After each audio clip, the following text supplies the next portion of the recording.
Next on the agenda is the presentations. The first presentation will be on the national policy and priority projects, and this will be ably delivered by our colleague, or my colleague at the Ministry of Finance, Directorate of Public-Private Partnership, Ms. Ndey. I know she's a bit nervous, but she can do it. And that's the one.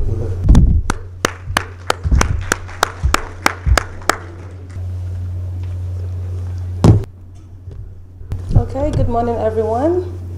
My name is Ndey and I work for the Ministry of Finance as the Principal Economist for the Directorate of Public-Private and Partnership. My presentation this morning, will be on the national policy, identifying the key priority projects that has been screened for potential implementation within the short term. The outline of my presentation would include the background, definitions of public-private partnerships, the policy objectives, benefits of PPP. I would present to you the institutional framework, and also identifying the selection of fast-tracked PPP projects and priority sectors, and a summary of my presentation. I'll give you a brief background of the PPP framework, given its importance and relevance within the National Development Agenda. Given that PPP has been in high demand not only in the Gambia but in a lot of developing countries, the demand for infrastructure has been growing faster than available funding. Most governments, like the Gambia and in most developing countries, are looking for more innovative ways of financing infrastructural projects. And PPP has been one of the key frameworks that is being explored as a framework to finance for sustainable development. The adoption of the public-private partnership framework has been reflected in government's desire to improve the quality and cost effectiveness and timely provision of public infrastructure in the Gambia.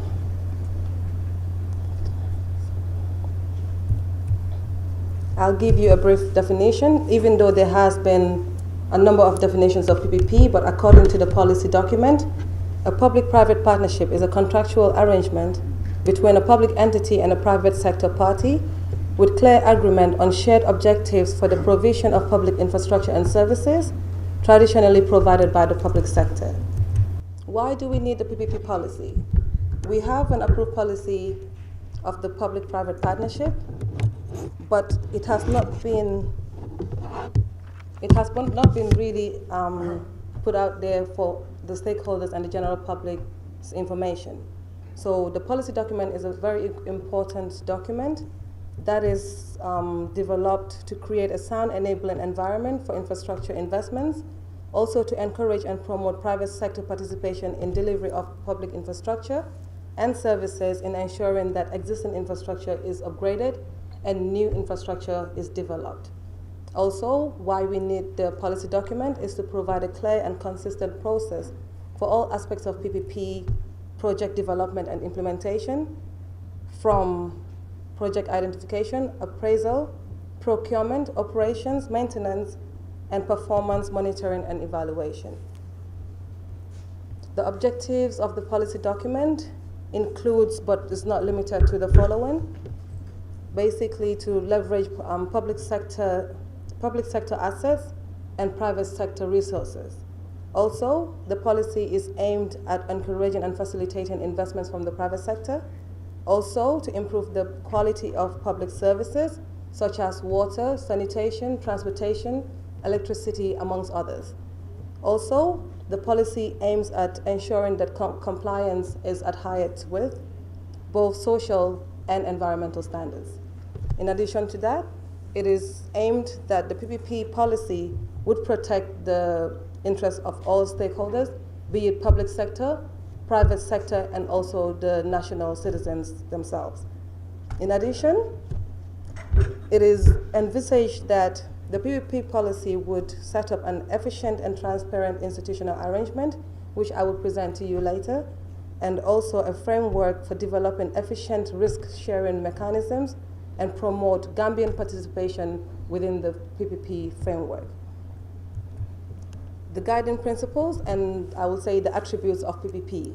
To have an effective PPP framework, you need to assess the project and ensure that it has value for money. Also, risk allocation, and this is basically to ensure that risks are allocated to the party that is best in the position to manage the risk.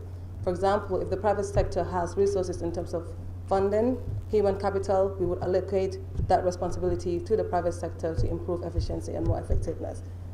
Ability to pay, also local content and technology transfer. It is also envisaged that as part of the attributes of PPP should include safeguarding the interests of the general public and consumer rights. Also, as I mentioned earlier, the PPP should be in the position to ensure that the environmental standards, climate and social concerns are safeguarded. Also, it has to have clear objectives and output requirements. Accountability, transparency, and competition should also be part of this framework.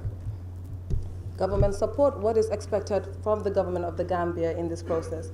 A lot of incentives will be expected to be provided by the government of the Gambia, and this would include project development facility, viability gap funding, infrastructure financing, and other incentives such as tax holidays, duty waivers, amongst others, to encourage private investments within the public, to basically provide public infrastructure and public services. The institutional framework, as highlighted within the policy document, recognizes the importance of an efficient institutional mechanism and therefore has identified the Ministry of Finance as the most suitable institution to lead the PPP agenda.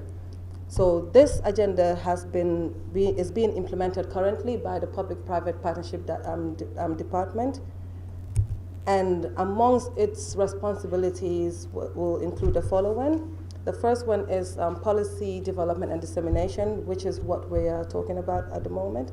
Also, as part of its mandate, they are to create awareness and interest of public, or interest in PPP in line with the development agenda. Also, the unit is expected to provide advocacy on PPP framework, as well as leadership in pioneering PPP initiatives.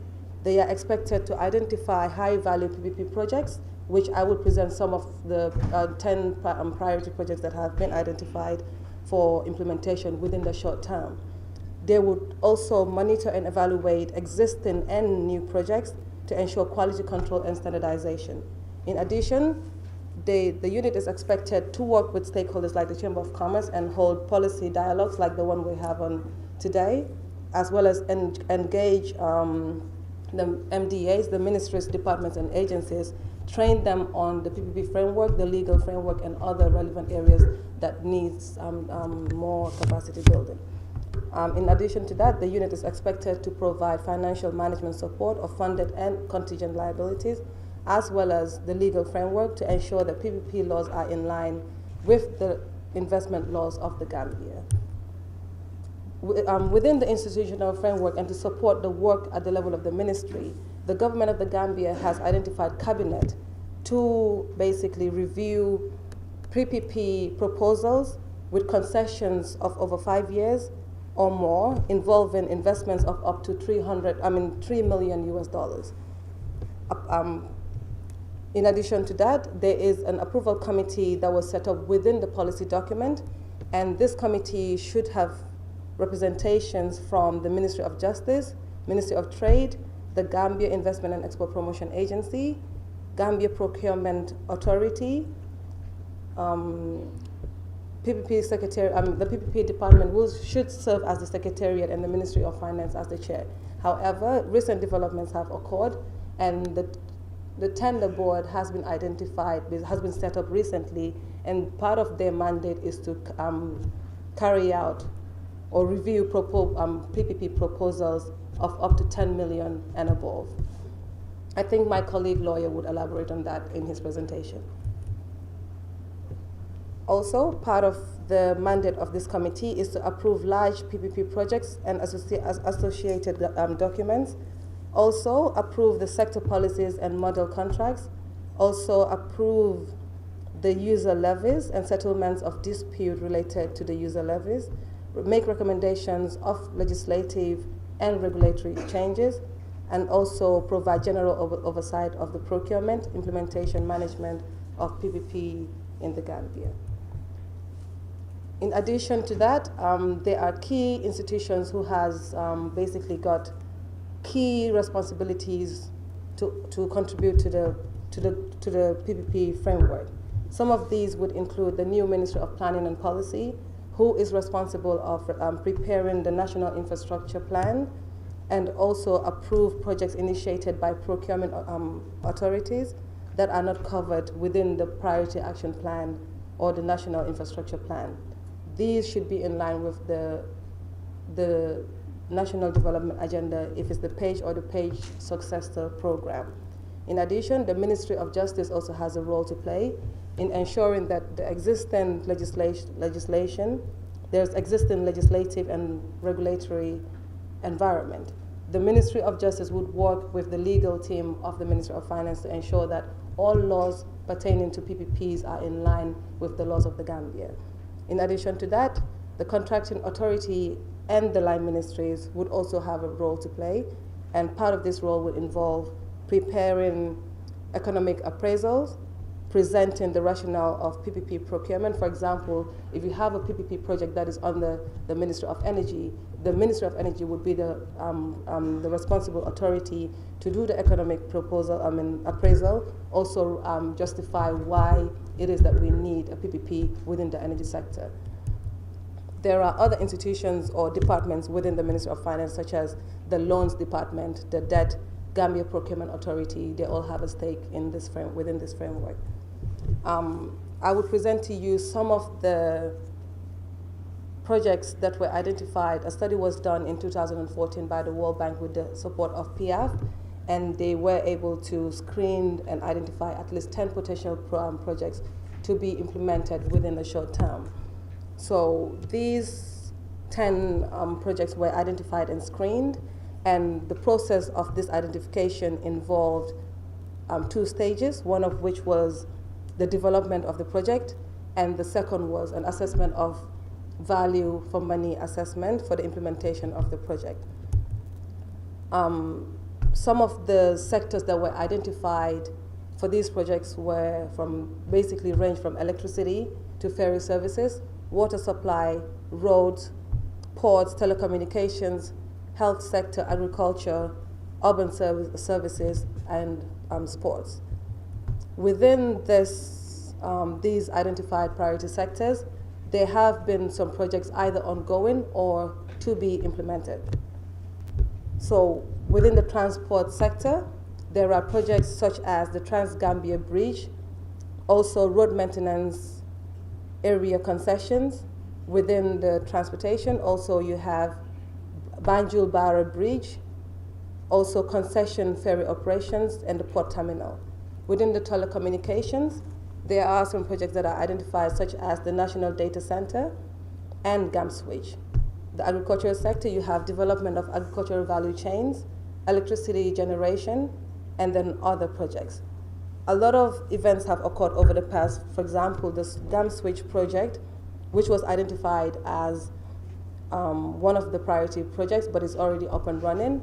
And lately, we were able to secure some funding under the UNDP.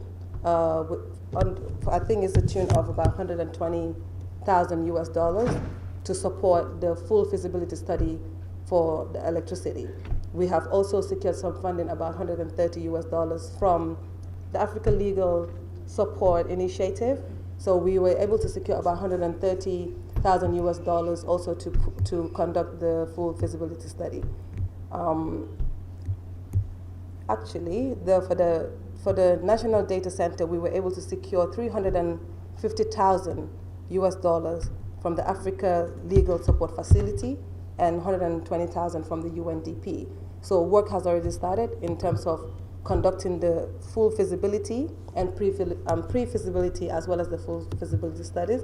And we're hoping that we'll be able to secure more funding either from the support partners or other organizations or even the private sector to support successfully implementing some of these projects.